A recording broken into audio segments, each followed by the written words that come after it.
মধ্যপ্রাচ্য ঘিরে যুদ্ধের দামামা আর পাল্টাপাল্টি হুঁশিয়ারির মাঝেই অবশেষে আলোচনায় বসতে যাচ্ছে চিরবৈরী দুই দেশ যুক্তরাষ্ট্র ও ইরান। আগামী শুক্রবার ওমানে অনুষ্ঠিত হতে যাচ্ছে এই রুদ্ধদ্বার বৈঠক। প্রথমে তুরস্কের ইস্তাম্বুলে বৈঠকের কথা থাকলেও শেষ পর্যন্ত স্থান পরিবর্তন করা হয়। তেহরানের প্রস্তাবেই আলোচনার ভেন্যু সরিয়ে নেওয়া হয় ওমানে। যদিও শুরুতে দ্বিপাক্ষিক আলোচনার ইরানি শর্ত প্রত্যাখ্যান করেছিল ওয়াশিংটন, পরে কাতার, তুরস্ক ও মিশরের অনুরোধে আলোচনায় বসতে সম্মত হয় যুক্তরাষ্ট্র। এই বৈঠক এমন এক সময় হচ্ছে যখন ইরানে সম্ভাব্য হামলার প্রস্তুতি জোরদার করেছে মার্কিন সামরিক বাহিনী। অন্যদিকে যে কোনো আগ্রাসনের জবাবে কঠোর প্রতিশোধের হুঁশিয়ারি দিচ্ছে তেহরান। ফলে মধ্যপ্রাচ্যে যুদ্ধের আশঙ্কা বাড়ার মধ্যেই এই বৈঠক অনুষ্ঠিত হতে যাচ্ছে।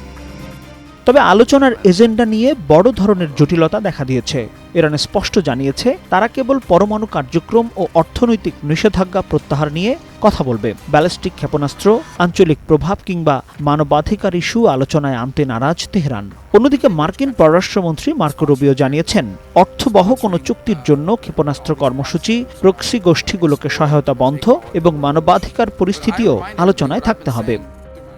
এরই মধ্যে মধ্যস্থতাকারী দেশগুলো একটি খসড়া প্রস্তাব দিয়েছে। সেখানে ৩ বছরের জন্য ইউরেনিয়াম সমৃদ্ধকরণ ও মজুদ বিদেশে পাঠানো বন্ধ এবং এর বিনিময়ে যুক্তরাষ্ট্র ইরানের মধ্যে একটি অনাক্রমণ চুক্তির কথা বলা হয়েছে। যদিও এখনও কোনো পক্ষই আনুষ্ঠানিক সম্মতি দেয়নি, তবুও উত্তাল মধ্যপ্রাচ্যে এই বৈঠককে অনেকেই দেখছেন সম্ভাব্য সংঘাত এড়ানোর শেষ কূটনৈতিক সুযোগ হিসেবে।